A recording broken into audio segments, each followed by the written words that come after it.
Assalamualaikum warahmatullahi wabarakatuh.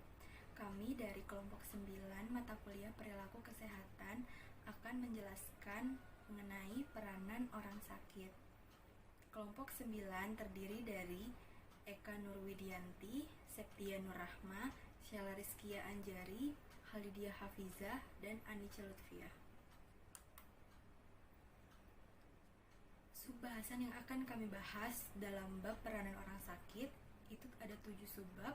Yang pertama itu mengenai peranan orang sakit, yang kedua itu hak-hak orang sakit, yang ketiga kewajiban orang sakit, yang keempat tahap-tahap pengalaman sakit, yang kelima tahapan perilaku menurut Suchman, yang keenam peranan sosial dalam keadaan sakit, dan yang ketujuh adalah klasifikasi perilaku kesehatan menurut Becker. Masuk ke subbab yang pertama mengenai peranan orang sakit.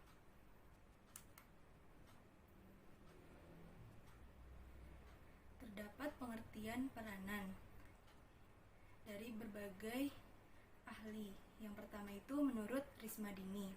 Menurut Rismadini, peranan berasal dari kata peran, yang berarti seperangkat tingkat yang diharapkan dimiliki oleh yang berkedudukan di masyarakat.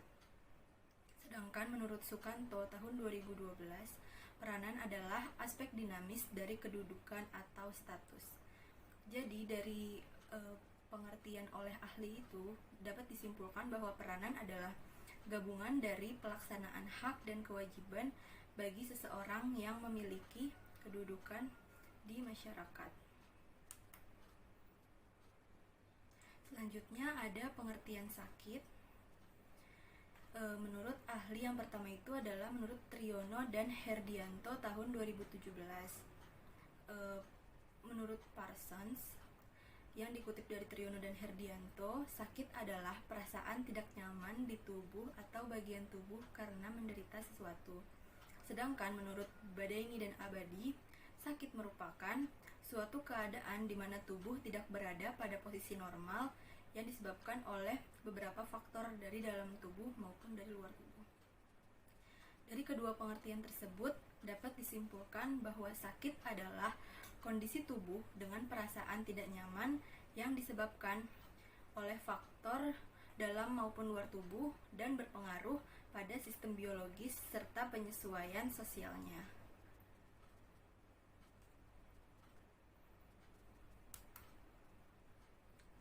Selanjutnya mengenai peranan orang sakit. Ada berbagai jenis perilaku sakit yang telah dikembangkan oleh para ahli yang didasari pada pengalaman individu yang mengalami gejala sakit baik secara fisik ataupun mental. Nah, reaksi individu terhadap sakit itu dikenal dengan istilah perilaku peran sakit. Perilaku peran sakit ini bermacam-macam. Pada umumnya, orang-orang itu memutuskan untuk mencari pelayanan kesehatan atau perawatan medis jika sedang sakit, atau selebihnya itu mungkin beralih ke strategi pengobatan secara alternatif. Namun beberapa orang juga memutuskan untuk mengabaikan gejala penyakit. Hal tersebut yang akan membuat penyakit semakin tumbuh terus-menerus. Nah, selanjutnya di sini ada peranan orang sakit berdasarkan teori Becker. Menurut Becker, kewajiban orang sakit serta haknya itu merupakan perilaku peran orang sakit, antara lain yang pertama itu ada tindakan untuk memperoleh kesembuhan, dan yang kedua itu ada tindakan untuk mengenal atau mengetahui fasilitas kesehatan yang tepat untuk memperoleh kesembuhan.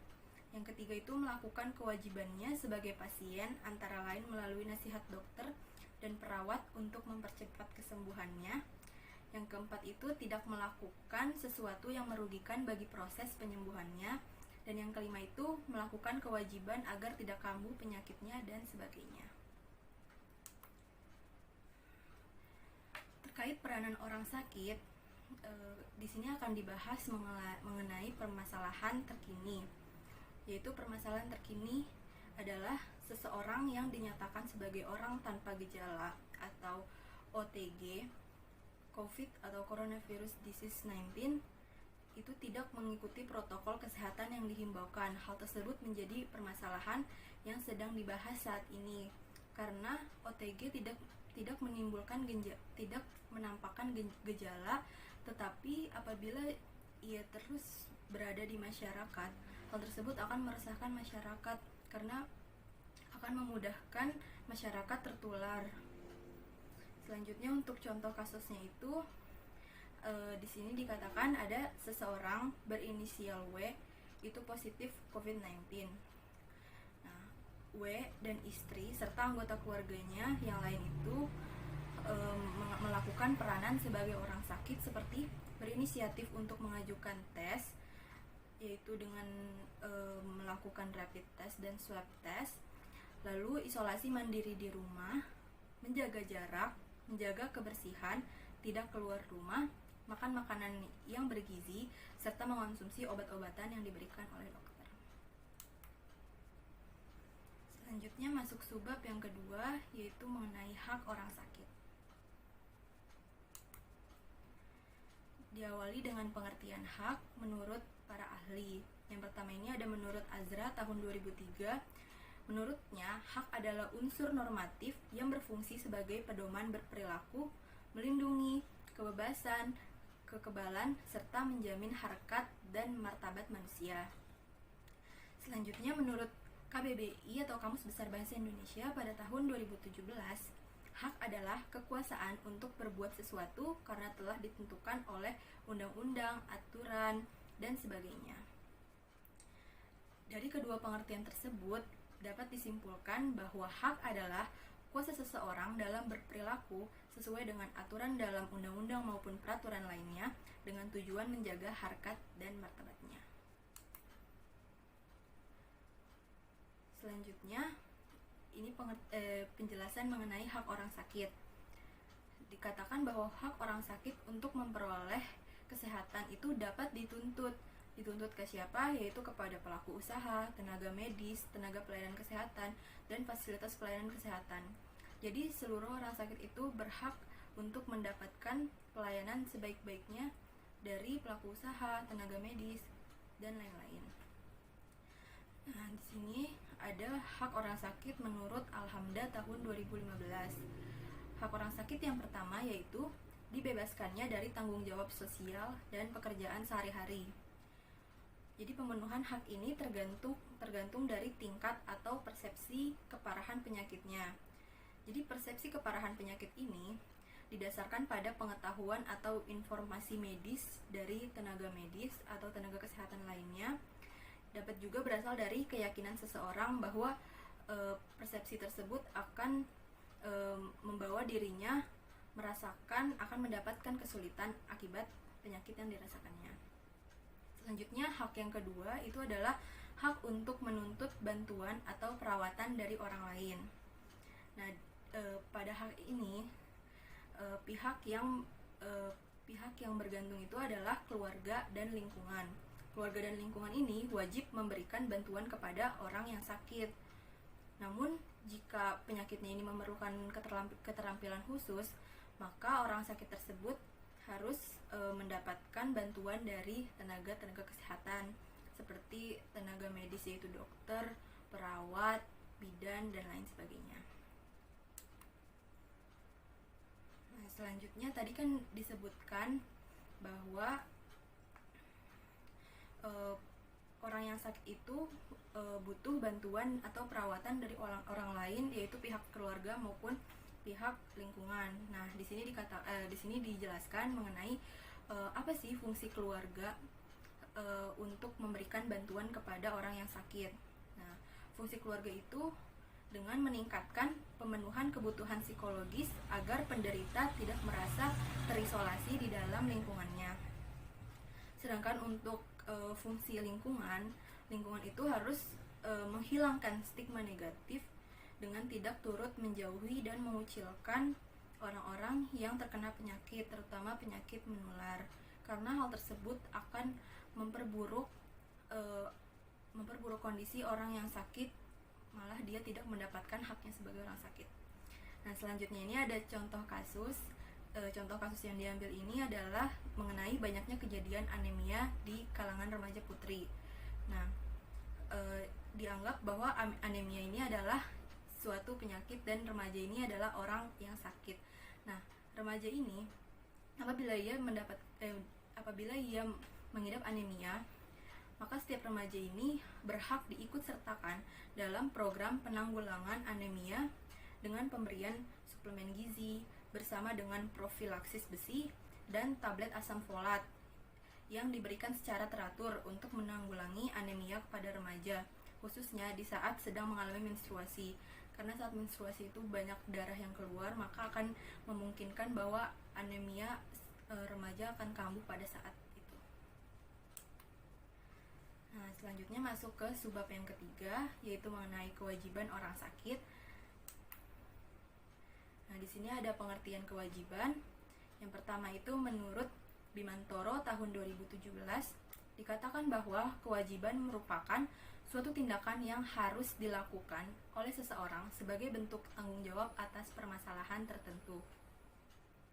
Pengertian yang kedua menurut Sadi tahun 2015 itu kewajiban adalah beban yang diberikan terhadap seseorang, baik yang diperoleh semenjak lahir maupun beban yang diperoleh karena melakukan hubungan hukum.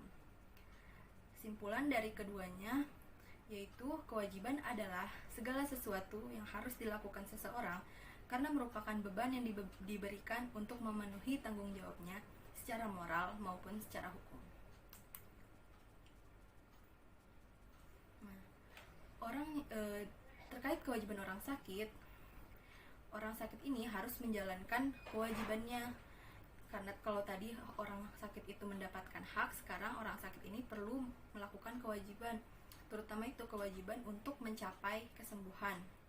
Kewajiban itu dapat dipenuhi sendiri, seseorang yang sakit dapat bergerak sendiri untuk mendapatkan kesembuhan ataupun dengan pertolongan orang lain, yaitu seperti petugas kesehatan. Nah, di sini ditampilkan kewajiban orang sakit menurut Alhamda tahun 2015 itu ada dua. Yang pertama itu mencari pengakuan dari lingkungannya dan dari petugas kesehatan agar posisinya selama ia sakit dapat digantikan oleh orang lain. Jadi orang sakit itu harus membuktikan bahwa dirinya sakit agar tanggung jawabnya itu bisa lepas dan bisa digantikan oleh orang lain. Dan untuk yang kedua itu memberitahu penyakitnya pada orang lain, terutama petugas kesehatan, agar mempunyai bahan yang cukup untuk mengambil keputusan dan tidak melakukan kesalahan. Jadi apabila orang yang sakit, dia berkewajiban untuk memberitahu segala informasi mengenai apa yang dirasakan, gejala-gejalanya, poin informasi kesehatan yang ia rasakan di dalam tubuhnya, agar tidak terjadi mispersepsi, agar mendapatkan perawatan yang benar sehingga lebih mudah untuk mencapai kesembuhan. Nah, selanjutnya ini ada peran sosial orang yang sakit dan petugas kesehatan dalam menanggapi kondisi saat ini yang terjadi di masyarakat.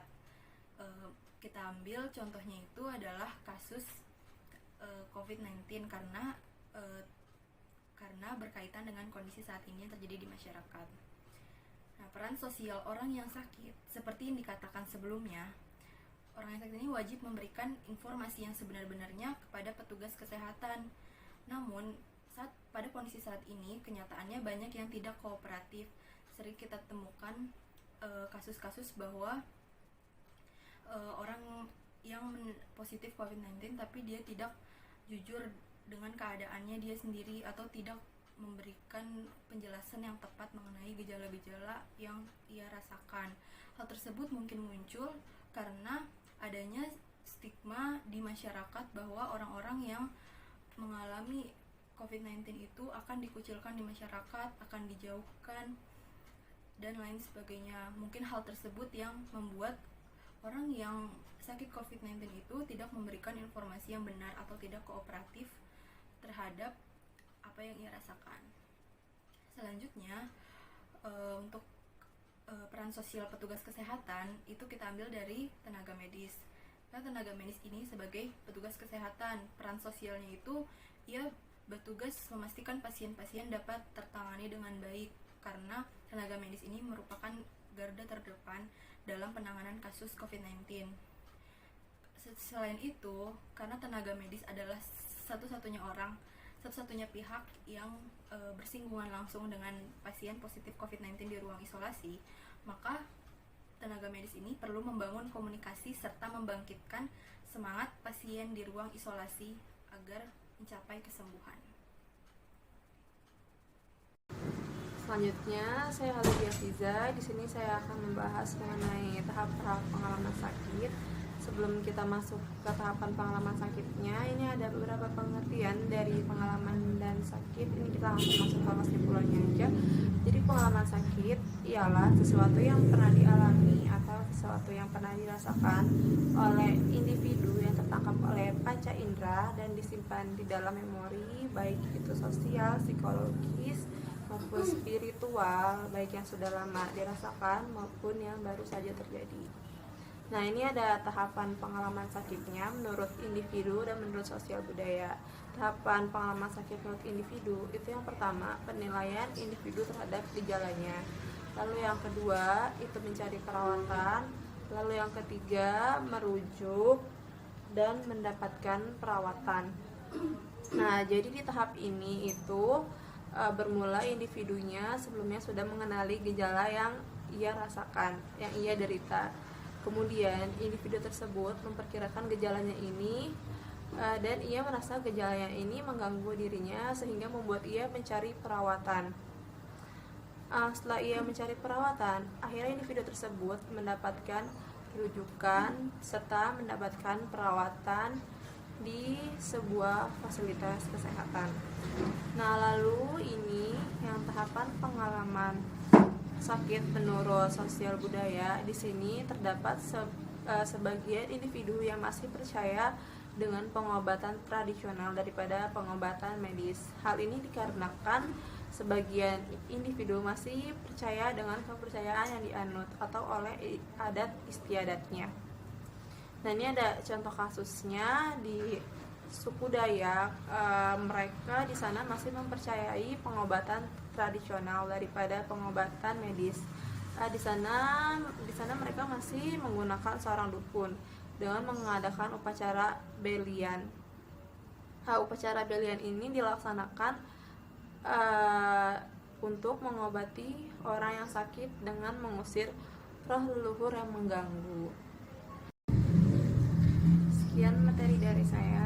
Selanjutnya ada tahapan perilaku sakit menurut Suchman yang akan dijelaskan oleh rekan saya, yaitu Anice. Selanjutnya kita akan membahas mengenai tahapan perilaku sakit menurut Suchman. Nama saya Anice Lutfia akan menjelaskan subbab yang kelima ini. Jadi menurut Noto Atmojo, hasil dari beberapa pengalaman dan hasil observasi yang terjadi di masyarakat, perilaku seseorang termasuk terjadinya perilaku kesehatan itu dipengaruhi oleh dua hal. Yang pertama itu pengalaman-pengalaman seseorang, dan yang kedua faktor eksternal berupa lingkungan fisik dan juga non-fisik. Nantinya perilaku ini bakal mempersepsikan seseorang sehingga menimbulkan motivasi untuk bertindak yang akhirnya diwujudkan dengan perilaku, termasuk salah satunya perilaku sakit. Nah, sekarang kita akan membahas illness behavior atau perilaku sakit. Jadi illness behavior ini adalah cara seseorang bereaksi terhadap gejala-gejala penyakit. Perilaku ini tuh dipengaruhi oleh keyakinan masyarakat terhadap gejala penyakit yang diderita dia. Perilaku ini merupakan manifestasi dari konsep pikir manusia tentang arti sehat dan sakit. Karena setiap orang kan punya konsep sehat dan sakit yang berbeda-beda. Nah, konsep sakit yang berbeda-beda itu terlihat pada cara mereka mencari pengobatan untuk menyembuhkan penyakit mereka. Perilaku sakit dapat dikonseptualisasikan sebagai respon seseorang terhadap ancaman kesehatan yang dirasakan orang tersebut. Respon ini mendorong seseorang untuk mempersepsikan ancaman kesehatan yang mendasari timbulnya perilaku sakit.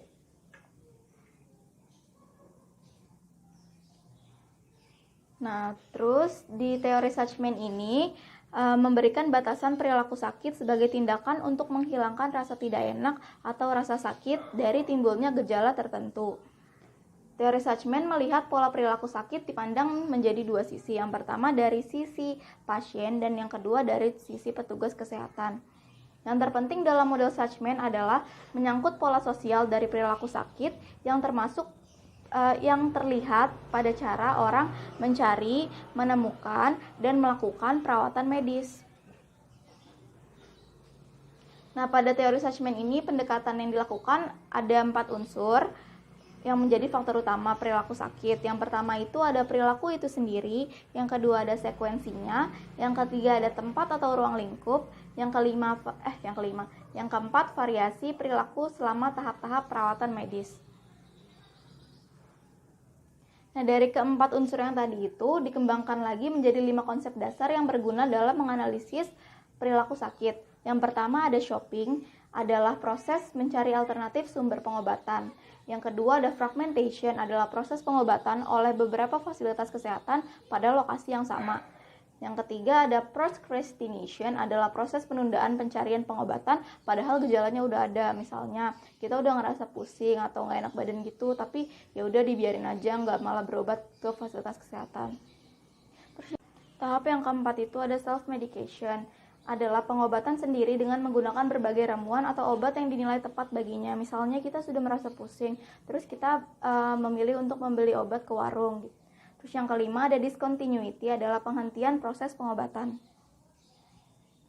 Dalam menentukan reaksi atau tindakannya sehubungan dengan gejala penyakit yang dirasakannya, menurut Suchman, individu itu berproses melalui 5 tahap. Yang pertama ada tahap pengenalan gejala, yang kedua tahap asumsi peranan sakit, yang ketiga tahap kontak dengan pelayanan kesehatan, yang keempat tahap ketergantungan si sakit, dan yang kelima tahap penyembuh atau rehabilitasi.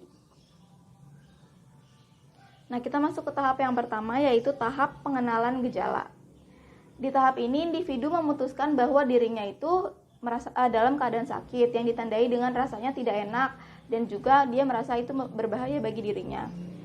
Terus di tahap transisi, individu percaya bahwa ada kelainan dalam tubuhnya, merasa dirinya tidak sehat, merasa timbulnya berbagai gejala, dan merasa ada bahaya di dalam tubuhnya. Tahap transisi ini terdiri atas 3 aspek. Yang pertama aspek fisik, meliputi nyeri dan panas tinggi. Yang kedua ada aspek kognitif, meliputi interpretasi terhadap gejala. Dan yang ketiga ada aspek respon emosi terhadap ketakutan atau kecemasan. Nah, yang kedua itu tahap asumsi peranan sakit. Karena merasa sakit dan perlu pengobatan, individu mulai mencari pengakuan dari kelompok acuannya seperti keluarga, tetangga, dan lain-lain tentang sakit yang dideritanya, dan dia juga meminta pembebasan dari tugas sehari-harinya. Lalu individu di tahap ini tuh mencari pertolongan dari profesi kesehatan. Yang lain ada juga yang mengobati diri sendiri dan juga ada yang mengikuti nasihat teman atau keluarganya. Nah, akhir dari tahap ini dapat ditemukan bahwa gejala telah berubah dan merasa lebih baik. Individu masih mencari penegasan dari keluarga tentang sakitnya. Nantinya kan bakal berlanjut rencana pengobatannya itu. Rencana pengobatannya yang akan berlanjut itu dipengaruhi oleh pengetahuan dan pengalaman selanjutnya. Lalu yang ketiga ada tahap kontak dengan pelayanan kesehatan. Di tahap ini individu mulai menghubungi sarana kesehatan sesuai dengan informasi yang diperoleh atau dari pengalaman sebelumnya tentang tersedianya jenis-jenis pelayanan kesehatan. Nah, individu yang sakit akan meminta nasihat dari profesi kesehatan atas inisiatif sendiri. Tahap kontak dengan pelayanan terdiri atas 3 tipe informasi, yaitu yang pertama validasi keadaan sakit, yang kedua penjelasan tentang gejala yang tidak dimengerti, dan yang ketiga tipe keyakinan bahwa mereka akan menjadi lebih baik lagi. Nah, jika misalkan nggak ada gejala, individu pasti akan mempersepsikan bahwa dirinya itu udah sembuh. Nah, kalau misalkan ada gejala, individu akan kembali lagi kepada profesi kesehatan. Nah, di tahap ini itu bisa menjadi ketergantungan. Yang keempat ada tahap ketergantungan si sakit. Di tahap ini individu memutuskan bahwa dirinya sebagai orang sakit dan dia ingin disembuhkan. Maka ia harus menggantungkan diri kepada prosedur pengobatan dan harus patuh terhadap perintah orang yang akan menyembuhkan dia nantinya, misalnya kayak perintah dokter atau bidan gitu. Nah, yang kelima atau yang terakhir ini adalah tahap penyembuhan atau rehabilitasi. Di tahap ini, individu memutuskan untuk melepaskan diri dari peranan sebagai orang sakit karena ia sudah sehat kembali dan dapat berfungsi seperti sedia kala, sehingga individu siap untuk beraktivitas seperti dulu lagi. Nah, pada setiap tingkat yang tadi itu, setiap orang harus mengambil keputusan-keputusan dan melakukan perilaku tertentu yang berkaitan dengan kesehatan. Pada tingkat permulaan terdapat 3 dimensi gejala yang menjadi pertanda adanya ketidakberesan dalam diri seseorang. Yang pertama itu ada rasa sakit, kurang enak badan atau sesuatu yang tidak biasa dialami oleh dia. Kayak misalkan tiba-tiba sakit perut atau tiba-tiba sakit kepala. Terus yang kedua, pengetahuan seseorang tentang gejala tersebut mendorongnya membuat penafsiran-penafsiran yang berkaitan dengan akibat penyakit. Misalnya dia pernah baca mengenai kanker, terus dia jadi mikir, apa ini kanker ya atau apa gitu. Kayak pengetahuan seseorang bakal mempengaruhi apa yang akan dilakukan seseorang ke depannya, akan mempengaruhi perilaku. Nah, yang ketiga, perasaan terhadap gejala tersebut berupa takut atau cemas. Nah, Suchman mengemukakan hipotesis bahwa perilaku medis yang terjadi pada setiap tahap mencerminkan orientasi kesehatan serta afiliasi masing-masing dari kelompok sosial. Nah, itu saja ya yang akan dijelaskan pada subbab 5. Selanjutnya di subbab 6 akan dijelaskan oleh teman saya Eka.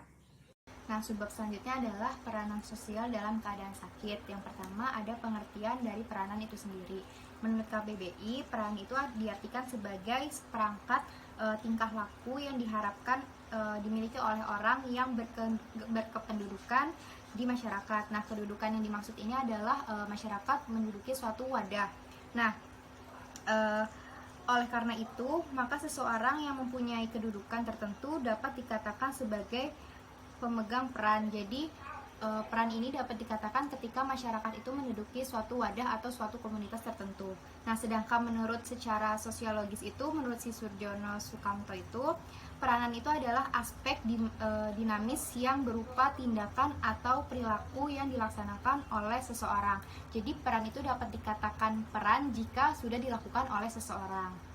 Lalu yang kedua ada pengertian sosial itu sendiri.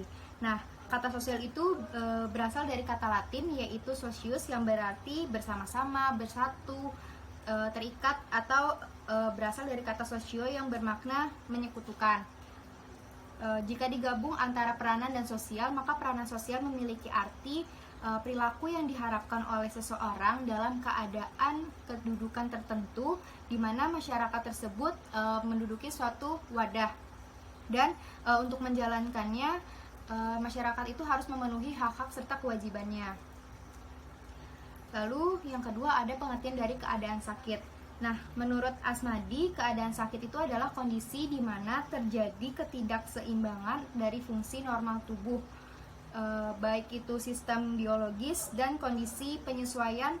Ada 3 kriteria, yaitu gejala, persepsi terhadap kondisi sakit yang dirasakan, serta menurunnya kemampuan dalam beraktivitas sehari-hari. Jadi, peranan sosial dalam keadaan sakit itu adalah perilaku yang diharapkan oleh seseorang yang tubuhnya dalam keadaan tidak normal atau sedang merasakan sakit, di mana tubuhnya itu tidak seimbang dalam kedudukannya di masyarakat untuk menjalankan hak-haknya serta kewajibannya. Selanjutnya ada menurut konsep Foster itu dibagi jadi 2, ada etiologi naturalistik dan etiologi personalistik. Kalau etiologi personalistik itu adalah munculnya penyakit yang disebabkan oleh intervensi dari suatu agen yang aktif. Sedangkan kalau etiologi naturalistik itu sendiri yaitu penyakit yang dijelaskan dengan istilah-istilah yang berasal dari sistematik dan bukan pribadi atau berasal dari alam. Nah, untuk naturalistik ini mengakui adanya suatu model keseimbangan sehat terjadi karena unsur-unsur yang tetap dalam tubuh seperti panas, dingin, cairan tubuh dan lain sebagainya. Sedangkan untuk personalistik ini berupa makhluk supranatural seperti makhluk gaib atau dewa-dewa. Lalu ada peran sosial orang sakit. Menurut Foster itu ada 6.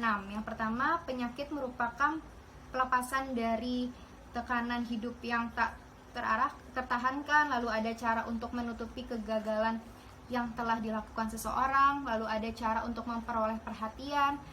Yang keempat, rumah sakit digunakan sebagai tempat liburan dan rekreasi. Lalu ada sebagai alat pengawasan total. Dan yang terakhir, penyakit dapat dijadikan untuk menghapus perasaan dosa. Nah, yang pertama ada penyakit merupakan pelepasan dari tekanan hidup yang tak tertahankan. Nah, apabila seseorang merasakan ketertekanan dalam hidupnya, maka dia akan mengalami sakit, yaitu bagian tubuhnya tidak berfungsi secara normal, sehingga sakit ini memberikan kebebasan dalam diri masyarakat itu yang sedang merasakan penyesalan atau tekanan hidup yang tak tertahankan. Nah, yang kedua itu ada cara untuk menutupi kegagalan yang telah dilakukan seseorang. Sakit itu kan berarti suatu ketidakmampuan untuk memenuhi tugas-tugasnya. Nah, pada saat masyarakat merasakan gagal telah melakukan sesuatu, maka dia akan merasakan sakit, dan sakit ini merupakan cara untuk menutupi kegagalan mereka terhadap perlakuan mereka yang telah gagal tersebut.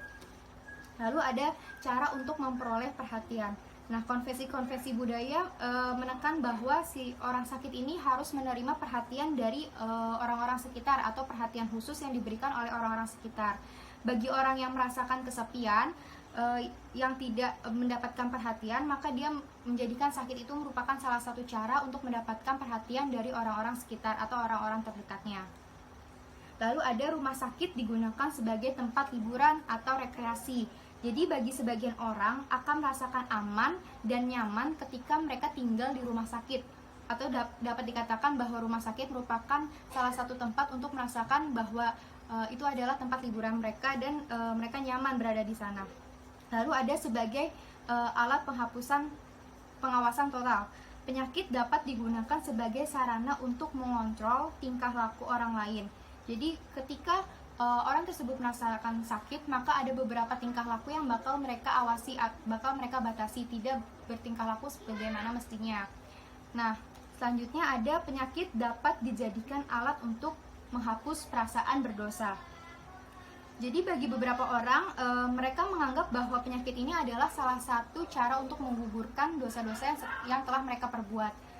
Dan mereka akan beranggapan bahwa sakit ini adalah karunia, dan mereka akan menjalankan sakit tersebut dengan ikhlas dan merasakan bahwa dosa mereka telah dihapuskan. Sekian dari saya, terima kasih. Selanjutnya masuk ke subbab yang ketujuh, yaitu klasifikasi perilaku kesehatan menurut Becker. Nah, pada tahun 1979, Becker mengklasifikasikan perilaku kesehatan menjadi 3, yaitu yang pertama, perilaku sehat atau health behavior, yang kedua, perilaku sakit atau illness behavior, dan yang ketiga, perilaku peran sakit atau the sick role behavior. Nah, yang pertama, perilaku kesehatan atau health behavior. Perilaku kesehatan ini merupakan upaya atau tindakan yang dilakukan oleh seseorang untuk mempertahankan dan meningkatkan kesehatannya. Nah, pada perilaku kesehatan ini, seseorang sudah memiliki kesadaran terkait pentingnya menjaga kesehatan. Maka, pada perilaku kesehatan ini dilakukan upaya preventif atau pencegahan untuk menjaga supaya dirinya tetap sehat. Nah, upaya preventif ini terjadi karena adanya pengetahuan yang memadai terkait kesehatan. Nah, pengetahuan terkait kesehatan ini didapati dari pendidikan kesehatan ataupun upaya promotif yang dilakukan oleh tenaga kesehatan. Nah, contoh perilaku kesehatan ini yaitu yang pertama, makan dengan menu gizi seimbang. Nah, makan dengan menu gizi seimbang di sini terkait kualitas dan kuantitas makanan yang dikonsumsi. Kualitas di sini terkait gizi yang dikonsumsi apakah sesuai atau tidak dengan kebutuhan tubuh, dan kuantitas di sini terkait jumlah atau porsi yang dikonsumsi itu sesuai atau tidak dengan kebutuhan tubuh, tidak terlalu banyak dan juga tidak terlalu sedikit. Nah, selanjutnya olahraga teratur. Nah, olahraga teratur di sini terkait kuantitas dan kualitas juga. Kuantitasnya terkait lama ataupun frekuensi waktu yang dibutuhkan untuk olahraga, dan kualitasnya ini terkait gerakan yang dilakukan pada saat olahraga. Nah, kuantitas dan kualitas ini terjadi sangat berkaitan erat dengan usia seseorang, dan juga berkaitan erat dengan tingkat kesehatan seseorang. Nah, selanjutnya itu tidak merokok. Merokok sangat berbahaya bagi kesehatan. Nah, di Indonesia merokok sudah menjadi kebudayaan dan muncul stigma dari masyarakat bahwa tidak merokok berarti tidak gaul. Nah, di Indonesia sebesar 50% orang dewasa itu sudah merokok, dan 15% remaja juga sudah merokok. Hal tersebut tentu sangat berbahaya bagi kesehatan masyarakat di Indonesia. Nah, selanjutnya itu tidak minum alkohol dan konsumsi narkoba. Nah, tidak minum alkohol dan narkoba juga sangat berbahaya bagi tubuh. 1% penduduk Indonesia sudah mengkonsumsi alkohol dan narkoba. Selanjutnya, istirahat yang cukup. Nah, istirahat yang cukup ini berkaitan dengan aktivitas sehari-harinya. Ketika seseorang memiliki aktivitas yang padat, otomatis waktu yang dialokasikan untuk istirahat juga akan berkurang. Selanjutnya, mengendalikan stres. Nah, mengendalikan stres di sini juga berkaitan dengan aktivitas seseorang. Ketika seseorang memiliki beban kerja yang tinggi, otomatis dia akan mudah stres. Maka dari itu seseorang harus memiliki cara untuk mengendalikan stres, seperti contohnya melakukan kegiatan positif untuk mengendalikan stres. Nah, selanjutnya perilaku atau gaya hidup yang positif bagi kesehatan. Contohnya ini seperti melakukan hubungan seksual dengan tidak berganti-ganti pasangan dan juga tidak terbawa arus lingkungan. Nah, selanjutnya ini perilaku sakit atau illness behavior. Nah, perilaku sakit di sini mencakup respon seseorang terhadap sakit dan penyakit, asumsi seseorang terhadap penyakit, kemudian pengetahuan seseorang terhadap penyebab dan gejala penyakit, kemudian juga terkait respon seseorang terhadap pengobatan dan pengobatan penyakit. Nah, di sini respon seseorang terhadap sakit dan penyakit di sini merupakan tindakan seseorang apabila seseorang merasakan sakit, seperti contohnya tindakan terkait pelayanan kesehatan, kemudian tindakan untuk supaya kesehatannya ini supaya penyakitnya ini tidak timbul terlalu parah dan lain sebagainya. Kemudian selanjutnya itu persepsi terhadap sakit. Nah, persepsi terhadap sakit di sini itu ketika seseorang sudah merasa bahwa dirinya sakit, maka dia akan memiliki pemikiran apakah sakitnya ini berbahaya atau tidak. Hal tersebut merupakan persepsi daripada penyakitnya. Selanjutnya itu pengetahuan terkait penyebab dan gejalanya. Pengetahuan terkait penyebab dan gejalanya di sini itu berkaitan dengan seseorang akan melihat apakah perilakunya ini tidak baik bagi kesehatan, dan juga apakah gejala yang timbul dari sakitnya ini berkolerasi dengan kegiatan yang biasa dia lakukan, seperti itu. Selanjutnya, respon seseorang terhadap pengobatan penyakit. Setelah seseorang merasa bahwa dirinya sakit, maka seseorang akan memiliki respon berupa tindakan untuk pergi ke fasilitas kesehatan untuk mendapatkan kesembuhan yang optimal. Nah, contohnya di sini, seorang bapak berusia 43 tahun memiliki kebiasaan merokok. Beliau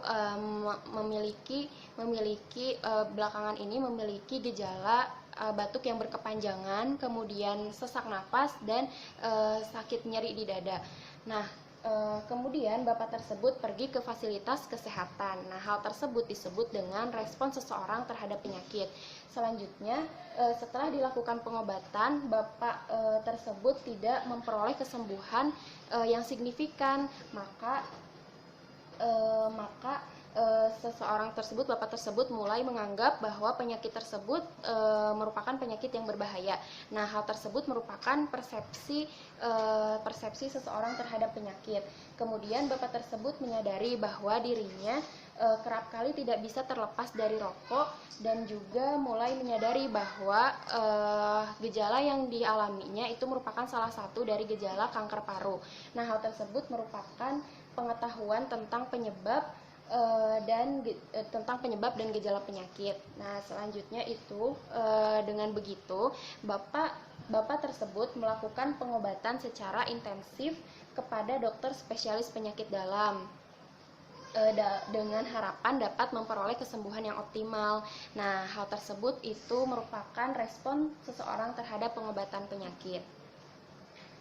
Selanjutnya itu yang ketiga, perilaku peran sakit atau the sick role behavior. Nah, perilaku peran sakit di sini dari segi sosiologi itu orang sakit atau pasien mempunyai peranan berupa hak dan kewajiban. Yang mana hak dan kewajiban orang sakit ini harus diketahui oleh orang sakit tersebut, dan juga harus diketahui oleh orang lain termasuk keluarganya. Hal tersebut disebut dengan perilaku peran orang sakit. Nah, perilaku peran orang sakit di sini itu dibagi menjadi 3. Yang pertama itu tindakan untuk memperoleh kesembuhan. Yang kedua itu mengenal atau mengetahui fasilitas atau sarana pelayanan penyembuhan penyakit. Kemudian yang ketiga itu mengetahui hak orang sakit, seperti contohnya hak memperoleh perawatan dan hak mendapatkan kesembuhan. Itu merupakan contoh dari hak orang sakit. Kemudian harus memiliki kewajiban, mengetahui juga kewajiban orang sakit, seperti contohnya itu memberitahukan penyakit kepada orang lain, terlebih keluarganya, dan juga menjaga dirinya supaya tidak menularkan penyakitnya kepada orang lain. Nah, sekian dari Subbab 7. Terima kasih. Wassalamualaikum warahmatullahi wabarakatuh.